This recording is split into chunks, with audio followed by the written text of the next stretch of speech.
জাতীয় নির্বাচনে ছাড় দিয়েছি, কিন্তু স্থানীয় নির্বাচনে ছেড়ে দেওয়ার কোনো সুযোগ নাই।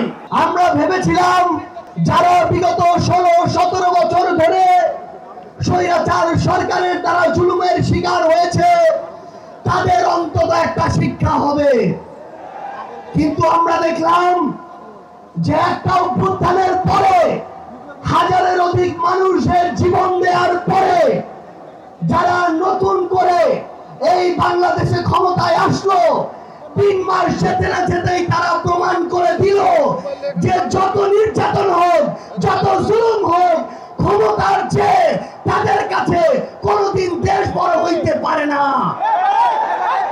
প্রত্যেকটা ধাপে ধাপে তারা আমাদের সাথে প্রতারণা শুরু করেছে। তারা এই দেশে 50% ভোট পেয়ে ক্ষমতায় গিয়েছে, কিন্তু তারা ভুলে গিয়েছে 70% মানুষ দেশের পরিবর্তনের পক্ষে রায় দিয়েছে।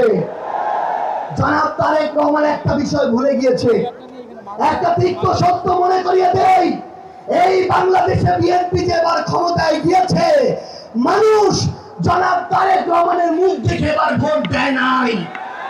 মানুষ ভোট দিয়েছে মেজর জিয়াউর রহমানের ধানের শীষ দেখে।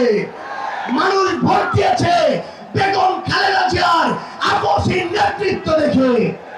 জনাব তারেক রহমান যদি এই ভুল পুনরায় করেন, যদি জনগণের সাথে প্রতারণা করেন, যদি গণভোটের রায় বাস্তবায়ন না করে, এই বাংলাদেশে বিএনপির রাজনীতি জনগণ থেকে বিচ্ছিন্ন হয়ে পড়বে।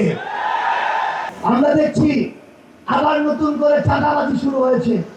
চাঁদাবাজি হয় কিনা, ক্ষমতার অপব্যবহার হয় কিনা, মানুষের উপরে জুলুম হয় কিনা, সরকারি সকল সুযোগ সুবিধা শুধু বিএনপির নেতা কর্মীদের দেয়া হয় কিনা, তাহলে বিএনপিকে পরিষ্কার করতে হবে।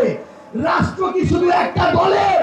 বিএনপি কি শুধু বিএনপির সরকার, নাকি বিএনপি বাংলাদেশের সরকার?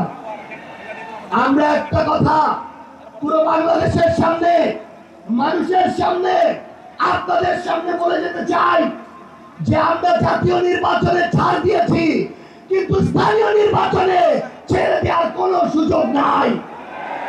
কেউ যদি আপনার ভোটের অধিকার চুরি করতে চায়, ব্যালট বাক্সে হামলা করতে চায়, উপনির্বাচনের মতো এই ভোট বয়কট করার কোনো সুযোগ নাই, বরং হয় ওই ভোট বন্ধ হবে, নাহলে আমাদের অধিকার প্রতিষ্ঠা হবে। একটা জিনিস মনে রাখতে হবে, বিএনপি এখন খাল খনন কর্মসূচি শুরু করেছে, আমরা তাদেরকে ধন্যবাদ জানাতে চাই। কিন্তু প্রিয় বিএনপি, প্রিয় তারেক রহমান, নদীতে যদি পানি না থাকে, পদ্মায় যদি পানি না থাকে, ওই খাল খনন করে আমার লাভ কি হবে? ওই খালের পানি আসবে কোথা থেকে?